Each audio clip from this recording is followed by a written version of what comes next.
Hello, good evening. आप देख रहे हैं देश का सबसे बड़ा cricket show cricket predictor sponsored by 1xBet। मैं हूं आपके साथ सुजाता।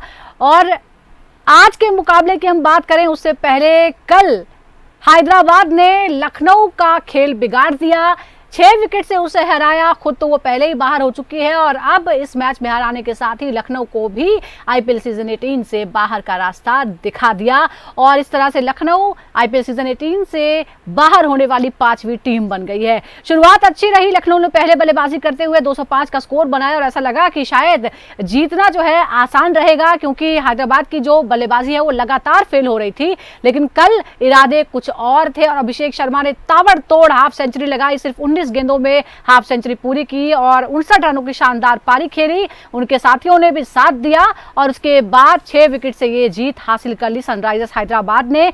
और जैसे कहते हैं कि उनके पास कुछ खोने के लिए नहीं था, खोने के लिए जिसके पास था उसने खो दिया, लखनऊ को बाहर कर दिया। शानदार बल्लेबाजी देखने को मिली, लेकिन मैच में जीत हार से ज्यादा चर्चाएं हुई एक झगड़े की और इसमें फिर एक बार लखनऊ की तरफ से शामिल रहे दिग्वेश राठी और अभिषेक शर्मा, दोनों मैदान पर भिड़ गए। झगड़ा इतना ज्यादा बढ़ गया कि बीसीसीआई के वाइस प्रेसिडेंट राजीव शुक्ला को मैदान पर उतरकर दोनों को समझाना पड़ा। हालांकि इस लड़ाई का खामियाजा उठाना पड़ा है। दिग्वेश राठी जो कई बार खिलाड़ियों से भिड़ चुके हैं, उन्हें एक मैच के लिए सस्पेंड कर दिया गया है।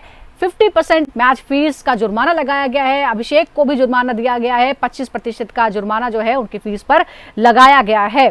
तो ये बात रही इस मुकाबले की, यानी अब जो है वो जंग और ज्यादा प्रिसाइज हो गई है। यानी प्लेऑफ में 1, 2, 3 नंबर पक्का हो चुका है। चौथे नंबर की जो लड़ाई है अब उसके लिए मुंबई इंडियंस के पास, दिल्ली कैपिटल्स के पास अच्छा मौका है। लेकिन आज जो मुकाबला है वो किसी रेस में नहीं है। दोनों टीमें नंबर 10 और नंबर 9 की टीमें हैं, पहले ही बाहर हो चुकी हैं। वो है सीएसके और राजस्थान रॉयल्स। दोनों के बीच में आज दिल्ली के मैदान पर ये मुकाबला होने वाला है। अगर हम दोनों ही टीमों की बात करते हैं तो दोनों के पास अगर रिकॉर्ड में हम देखें तो कुल बार 30 बार एक बार आमने सामने हो चुके हैं। 16 बार चेन्नई और राजस्थान ने 14 बार जीत हासिल की है। लेकिन पिछले 5 मुकाबलों में पूरी तरह से राजस्थान ने डोमिनेट किया है, 4 बार जीता है, जबकि सिर्फ 1 बार चेन्नई को जीतने दिया है।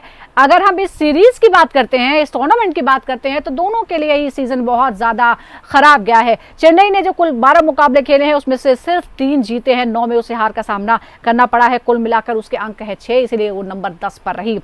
13 मुकाबले खेल चुके हैं राजस्थान रॉयल्स और 3 मुकाबले जीते हैं, 10 में उसे हार का सामना करना पड़ा है। उसका भी जो उसके पॉइंट्स है वो भी 6 ही है। रन रेट की वजह से वो थोड़ा सा ऊपर नंबर 9 पर सीएसके के मुकाबले रही। लेकिन आज की इस मैच का महत्व क्या है, क्या कुछ हो सकता है, क्योंकि देखिए इससे टूर्नामेंट के स्वरूप पर कोई असर नहीं पड़ने वाला है। दोनों टीमें पहले ही बाहर हो चुकी है। आज जो मुकाबला खेलना है इनको अपने लिए खेलना है। चेन्नई को अपने लिए खेलना है, राजस्थान रॉयल्स को अपने लिए खेलना है। राजस्थान के लिए इस पूरी सीजन में पॉजिटिव बात रही है वैभव सूर्यवंशी का परफॉर्मेंस और वो एक भविष्य के खिलाड़ी के तौर पर पूरी तरह से तैयार नजर आते हैं। चेन्नई सुपर किंग्स के लिए कहा जा रहा है कि ये सेकंड लास्ट मैच हो सकता है महेंद्र सिंह धोनी का, तो उनके लिए ये एक अच्छा मौका है उन्हें ट्रिब्यूट देने का और अपने फैंस को खुश करने का। लेट्स सी आगे होता क्या है। लेकिन आज के मुकाबले में कौन किस पर भारी पड़ सकता है ये हम समझने की कोशिश करते हैं। और 2 खास मेहमान हमारे साथ जुड़ गए हैं। हमारे साथ है पूर्व अंतर्राष्ट्रीय और आईपीएल अंपायर अनिल चौधरी और साथ ही सीनियर स्पोर्ट्स जर्नलिस्ट ताउजिस। दोनों का भी बहुत बहुत स्वागत है क्रिकेट प्रेडिक्टर में। अब जरा हम डिटेलिंग में जाते हैं। डिटेलिंग में जाते जाते सबसे पहले हम रन रेट की बात करते हैं, जो चेन्नई सुपर किंग्स का जो है वो फिलहाल सबसे कम नजर आता है। अगर हम टोटल की बात करें, पर ओवर की बात करते हैं तो 8.5 है और राजस्थान का है 9.61, यानी 8.5 सबसे कम सीएसके का रहा है। अनिल जी, अब बड़ा सवाल ये है कि ये बहुत ही कम रन रेट है दूसरे के मुकाबले चेन्नई का। बल्लेबाजी में आखिर कौन सी समस्याएं आई? आपको लगता है कि टेक्निकली कुछ गड़बड़ी थी या फिर रणनीतिक तौर पर टीम लगातार गलतियां करती रही? इनका क्या हुआ कि जब ये शुरू किया इन्होंने सीजन तो खाली रचिन रविंद्र थे जो बैटिंग कर रहे थे शुरू में, वरना बाकी इनको कोई ओपनर या कोई साथ में कंसिस्टेंटली मिला नहीं। बाद में रविंद्र भी आउट ऑफ फॉर्म हो गए और अब इन्होंने आयुष रिप्लेसमेंट प्लेयर आया, जब से थोड़ा फर्क पड़ा है। इनका स्टार्ट ही अच्छा नहीं हुआ एक्चुअली। उनका स्टार्ट अच्छा ना होने से क्या हुआ कि पूरा इनका मैच कभी भी पूरा अच्छे से फिनिश ही नहीं हुआ और ये हमेशा रन में 20 या 30 रन हर मैच में पीछे रहे। तो ओवरऑल जब आप डिफरेंस आपका ज्यादा होता है हारने का, तो आपका नेट रन रेट और भी नीचे हो जाता है। इनके साथ वही हुआ, तो ओवरऑल इनके पूरे सीजन की जो प्रॉब्लम रही वो बैटिंग रही, और बैटिंग शुरू में ही टीम को कभी अच्छा स्टार्ट मिला नहीं। एक बार शुरू में टेम्पो अच्छा बन जाए पावर प्ले में, तो टीम फिर बाद में अच्छे से उसको अपने हिसाब से मैनेज कर लेती है, लेकिन वो हुआ ही नहीं। तो पूरा सीजन इनका एक ही कहानी है, इनकी बैटिंग का प्रॉब्लम, और वो सब जगह खराब रही ना। इनका बाद में स्लो, क्योंकि विकेट नहीं होती थी, तो मिडिल ऑर्डर बीच में रेगुलर नहीं रहा, और जडेजा वगैरह ने बाद में आकर रन बनाने। बिल्कुल, हम हर फेज के हर जो बल्लेबाजी क्रम है उसकी भी हम डिटेल में बात करेंगे, लेकिन चेन्नई की हमने बात की, सबसे लोएस्ट उसका रन रेट है। लेकिन अगर हम राजस्थान की बात करें तो उसका जो रन रेट है बल्लेबाजी का वो 9.61 है, तीसरे नंबर पर है कुल मिलाकर। लेकिन नेट रन रेट में वो भी पिछड़ जाती है, वो नेगेटिव में नजर आता है, 0.7 है। इसका क्या मतलब हुआ ताउस? क्या उनकी बल्लेबाजी और गेंदबाजी में असंतुलन है, वो उनकी हार का और पिछड़ जाने का सबसे बड़ा रीजन है? एब्सोल्युटली, इनकी जो कॉम्बिनेशन है वो वर्क साथ में नहीं कर रहा है, और शुरुआत आप देखेंगे वही इशू है जो चेन्नई सुपर किंग्स का मिडिल ऑर्डर में आ जाता है, उनका मिडिल ऑर्डर और डेथ ओवर्स खाली हो जाते हैं। तो एक कहीं ना कहीं ये नेगेटिव एस्पेक्ट में दिखाई देता है, और one of the reasons why they have failed this season. और राजस्थान रॉयल्स को इस पे मुझे लगता है कि बहुत ज्यादा वर्क करना है, सिर्फ इसमें नहीं, हर सीजन में। क्योंकि आप हर बार अंडरडॉग्स बन के या आप एक लो प्रोफाइल टीम बन के एक्सपेक्ट करेंगे कि आप जाके टाइटल जीते, टीम स्ट्रैटेजी नहीं होगी, कॉम्बिनेशन नहीं होगा, तो आप हर बार जैसे पहले सीजन में जी,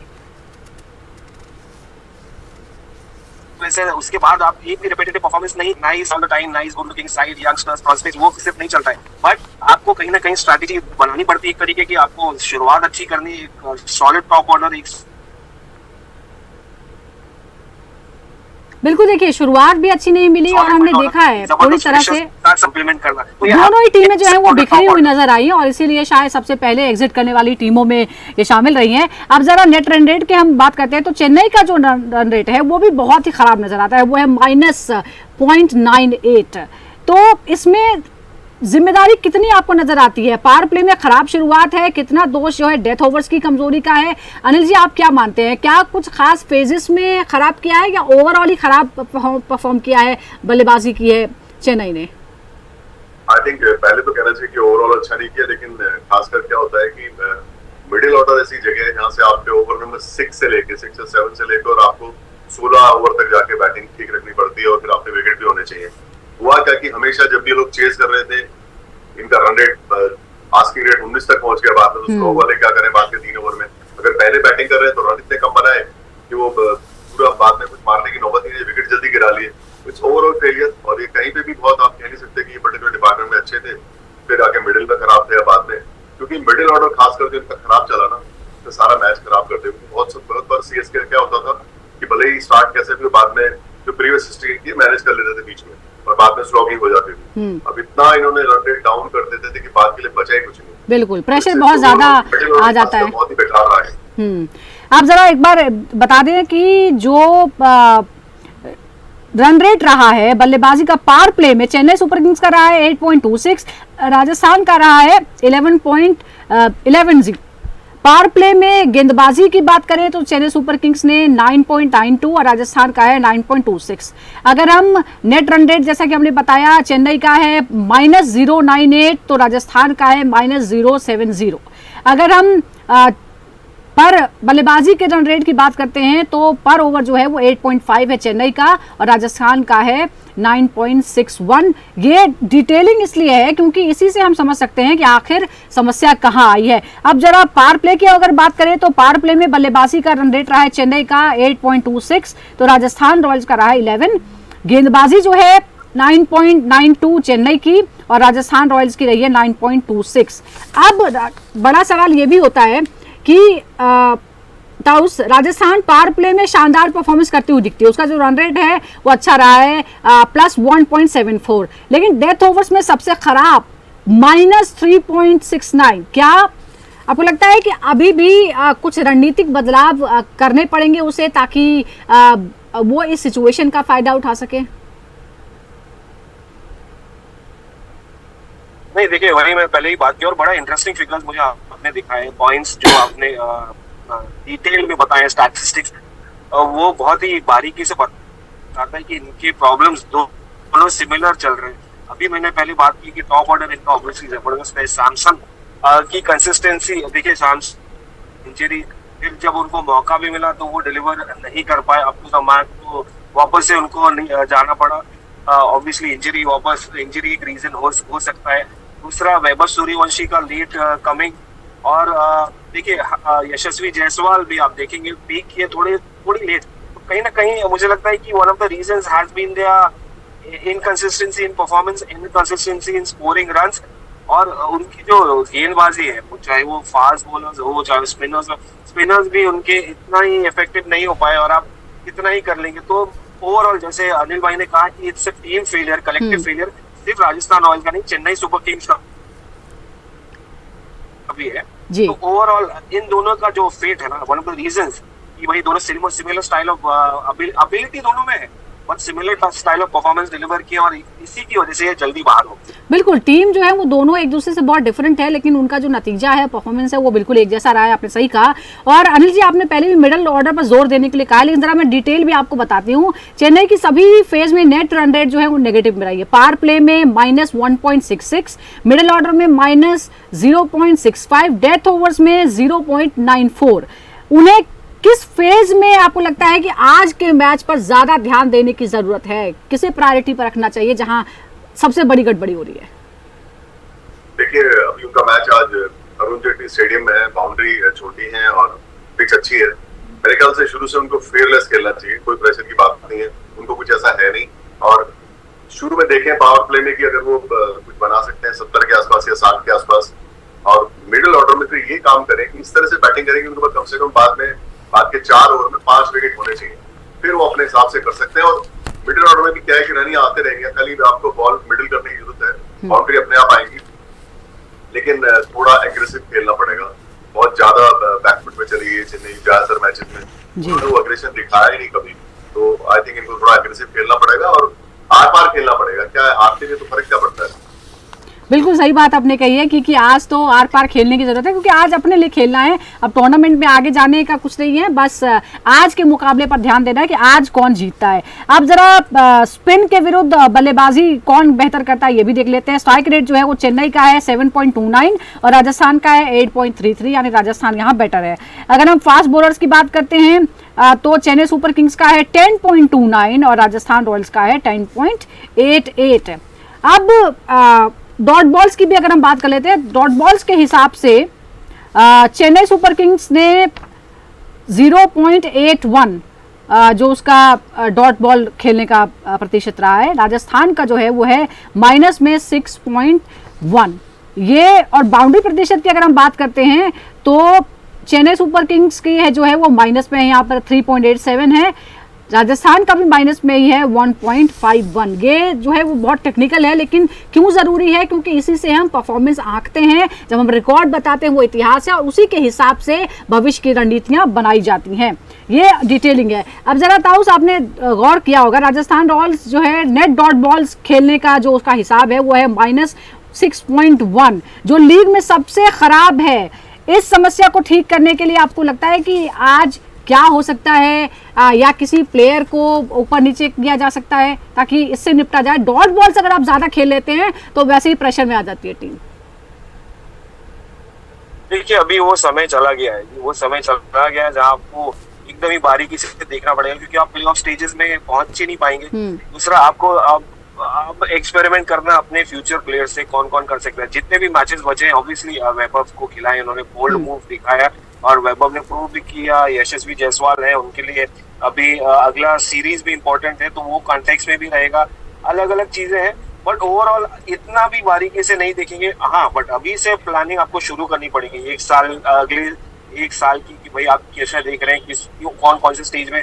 ऑल्दो थोड़ा मौका है, छोटे 3-4 मैचेस में कुछ खास आंक नहीं पाएंगे कि आपको कहाँ वीकनेस है, कहाँ स्ट्रेंथ है, बट ये जो स्टैटिस्टिक्स बताए आपने, इस पे ही काम होना चाहिए। तो आपको अभी से डिसाइड करना पड़ेगा ऑक्शन में, क्योंकि आपका एक छोटा मिनी ऑक्शन होता है हर साल, और ये साल फिर से होगा। लास्ट ईयर मेगा ऑक्शन था, तो इसमें आपको राइट स्पॉट्स जो पजल्स है ना वो सही बिठाने पड़ेंगे। जी। अभी इमीडिएटली चाहे वो स्पिनर्स हो, फास्ट बॉलर्स हो, जोफ्रा आर्चर को कौन पार्टनर करेगा, नंबर 3 नंबर 4 पे कौन खेलेगा, रियान पराग के साथ कौन मिडिल ऑर्डर में बैटिंग करेगा, संजू सैमसन के साथ सेकंड विकेट कीपर चाहिए आपको अगर संजू सैमसन चढ़े, तो वो सब फैक्टर्स काउंटिंग करेंगे।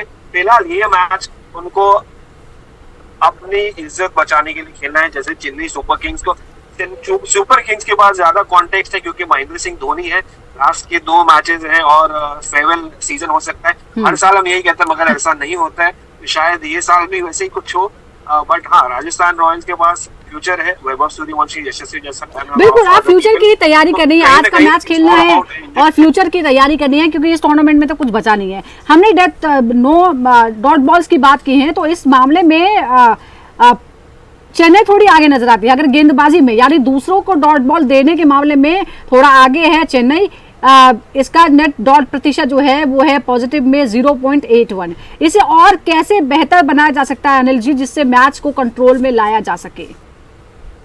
देखिए, बड़ा सीधा फॉर्मूला है टी20 में, थोड़ा डिसिप्लिन रखिए बॉलिंग में, आप वाइड कम कीजिए और शॉर्ट बॉलें कम डालिए और थोड़ा पेस वेरिएट कीजिए। आप मतलब एक ही पेस से अगर आप किसी अच्छी लाइन पे बॉल करेंगे तो आजकल इतने शॉर्ट बैट्समैन मारते हैं कि मैनेज हो जाता है। तो जो पेस वेरिएशन है, छोटा मोटा एंगल चेंज कर लिया और आपने फील्ड पे बॉलिंग करें।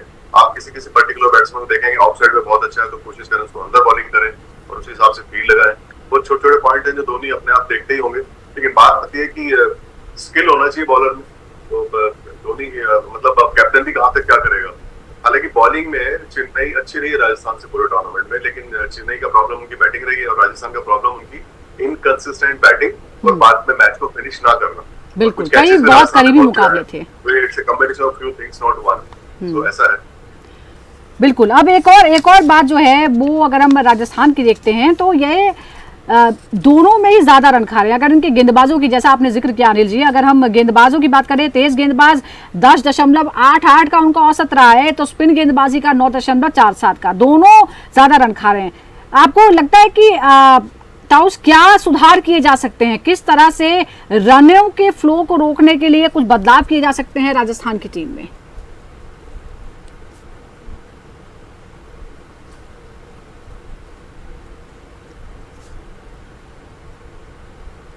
साहब तक आवाज पहुंच रही है? हाँ, एक्चुअली मैं आपसे पूछ रही थी कि राजस्थान के तेज गेंदबाज और स्पिन गेंदबाज दोनों ही पिट रहे हैं और 10.5 करीब 11 का जो एवरेज जो है वो नजर आता है। क्या चेंजेस हो सकते हैं? क्या आपको लगता है किसी नए को लाया जा सकता है ताकि रनों के फ्लो को रोका जा सके?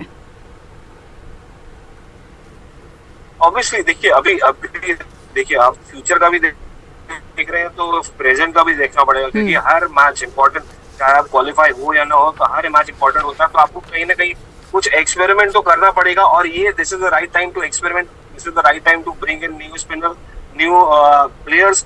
आई मीन आपने देखा राठी किस तरह से एलएसजी के लिए जबरदस्त परफॉर्मेंस डिलीवर किए, तो ऐसा कुछ ना कुछ आपको दिखाना पड़ेगा। तो मुझे कोई खास स्पिनर्स नहीं दिखे इनमें, कोई राजस्थान रॉयल्स में फास्ट बॉलर जोफ्रा आर्चर के अलावा तुषार देशपांडे जो चेन्नई सुपर किंग्स के लिए अच्छा कर रहे थे, यहाँ पर कुछ खास नहीं कर पाए। तो ओवरऑल इनकी जो बॉलिंग है वो बहुत ज्यादा लैक की है और इनका जो टॉप ऑर्डर बैटिंग है इसकी वजह से थोड़ा बहुत उनको मतलब नजर में रहे, अच्छा परफॉर्मेंस डिलीवर किया, but it's the batting bowling which has failed miserably. तो कहीं ना कहीं मुझे लगता है कि थोड़ा चेंजेस तो करना चाहिए और स्पिनर्स देखिए अभी अच्छा, ऑन ग्राउंड चेन्नई की जो बॉलिंग है वो थोड़ी सी बेहतर नजर आती है जी, थोड़ी सी बेहतर नजर आती है। चेन्नई ने पेस से 10.29 रन दिए हैं, तो वहीं स्पिन में 8.54, यानी ज्यादा कंट्रोल यहाँ नजर आता है। अनिल जी, क्या आपको लगता है कि इसकी वजह से जो पेस फ्रेंडली पिचेस हैं उन पर भी स्पिन हैवी स्ट्रैटेजी जो है वो चेन्नई अपना सकती है? देखिए, उनका स्ट्रेंथ स्पिन ही रहने वाला है क्योंकि उनके पास नूर है, अश्विन है, जडेजा है, तो स्पिन उनका स्ट्रेंथ है। खलील हालांकि ऊपर अच्छी बॉलिंग करने वाली बात है, बट वो पैचेस में कर रहे हैं, वो बहुत रेगुलर नहीं रहे। स्पिन बहुत इनकी एक्सपीरियंस्ड है और बहुत बढ़िया बॉलिंग कर रहे हैं, तो स्पिन पे ही बेस्ट रहना चाहिए। और इंडिया में आप जो मर्जी कुछ बनाइए, इतनी गर्मी और सभी होता है कि आपको स्पिन पे आना ही पड़ता है। आप 1-2 ओवर के लिए स्लॉग में चलो आपने कोई अच्छी यॉर्कर मारने बात अलग है, वरना आप अगर 80% बॉलिंग देखें तो स्पिन ही है जो डोमिनेट करती है इस टूर्नामेंट। एक शिवम दुबे जो है, एक पॉजिटिव एस्पेक्ट जो रहा है चेन्नई के लिए वो शिवम दुबे हैं। हर फेज में उन्होंने रन भी बनाए, एक फिनिशर के तौर पर भी उन्होंने अपने योगदान दिए हैं। ताउस, आपको क्या लगता है आज उनकी भूमिका कितनी अहम होने वाली है, और एक फिनिशर के रूप में किस तरह से भरोसेमंद होकर उभरे हैं शिवम दुबे? नहीं, Shivam Dubey is a special talent यार। मैं उनको मुंबई क्रिकेट में देखा है।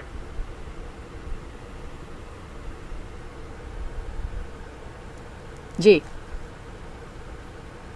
हमने साथ में देखा ही है, प्रैक्टिस करते हुए जब एक इंटेंट, पॉजिटिव इंटेंट वाले क्रिकेटर है आईपीएल फॉर्मेट में, और बहुत ज्यादा हेल्पफुल रहे। Only if he had good partners, या शुरुआत अच्छी होती तो शिवम दुबे फिनिश और ज्यादा अच्छा कर सकते थे, टीम को और आगे बढ़ा के लेके जा सकते थे, क्योंकि एबिलिटी है। इसलिए महेंद्र सिंह धोनी आंख बंद करके किसी को सपोर्ट नहीं कर सकते। 3-4 साल से शिवम दुबे चेन्नई सुपर किंग्स के साथ हैं, तो और उन्होंने डिलीवर भी किया है, विच इज बिल्कुल। इस सीजन में भी हमने देखा है बहुत मौकों पर उन्होंने कोशिश करते हुए नजर आ रहे, जब बाकी उन्होंने सरेंडर कर दिया। अनिल जी, एक आखिरी सवाल ये कि दोनों का जो खेल का तरीका वो अलग है। चेन्नई का बड़ा ही कंट्रोल तरीके से खेल होता है, बहुत ही अग्रेसिव खेल खेलती है राजस्थान। आज दिल्ली के मैदान पर आपको क्या लगता है किसकी स्ट्रेटजी जो है वो ज्यादा प्रभावशाली हो सकती है? एक तो देखिए, जो टीम बाद में बैटिंग करेगी उसको एडवांटेज रहने वाला है, क्योंकि बाद में थोड़ी बहुत ड्यू आएगी। और एक क्या है कि छोटे ग्राउंड पे ना आपके विकेट ज्यादा होती है तो आप संभाल सकते हैं मैच को, आपका टारगेट दिमाग में होता है, तो बैटिंग बाद में करना फायदे में रहेगा। और जैसे मैंने बोला, छोटी बाउंड्री है तो आपको फील्ड एक साइड करके कुछ ऐसे करना पड़ेगा कि या तो आप पर्टिकुलर एरिया पे बॉलिंग करें और उसी तरफ फील्डर ज्यादा रखें, और कुछ इस तरह की स्ट्रैटेजी रखें कि क्योंकि शॉट तो लगेंगे यहाँ पे, बैट्समैन अगर मिस करे तो फिर वो विकेट में ही बॉल जाए। क्योंकि आप चारों तरफ बॉलिंग करें तो फिर वो इधर भी खाएंगे, शॉट पे भी खाएंगे, ऑन साइड ऑफ साइड। तो I think wicket to wicket bowling करें और पेस थोड़ा, जैसे मैंने पहले बोला, बिल्कुल देखते हैं कि न्यूट्रल मैदान दिल्ली के मैदान पर कौन किस पर भारी पड़ता है, पिंक जर्सी वाले या फिर पीली जर्सी वाले, पता चल जाएगा। हालांकि चेज करना जो है वो फायदेमंद रहता है दिल्ली के मैदान पर। पिछले मुकाबले में भी हमने देखा गुजरात ने किस तरह से जबरदस्त चेज किया था। बहुत बहुत शुक्रिया आपका अनिल जी, और ताउस आपका भी बहुत बहुत शुक्रिया। तो कुछ देर बाद मुकाबला शुरू होने वाला है, और आज जो है वो अपने लिए खेलना है, अपनी टीम के लिए खेलना है, अपने फैंस की खुशी के लिए खेलना है, दोनों ही टीमों के लिए। बहुत बहुत शुक्रिया क्रिकेट प्रेडिक्टर से जुड़ने के लिए।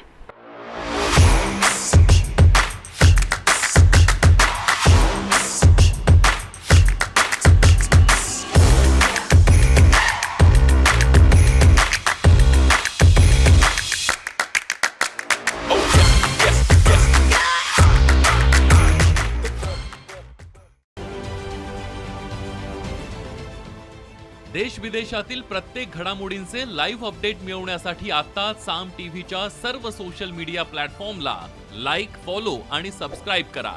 तसंच सर्व नोटिफिकेशनसाठी बेल आयकॉन प्रेस करायला विसरू नका।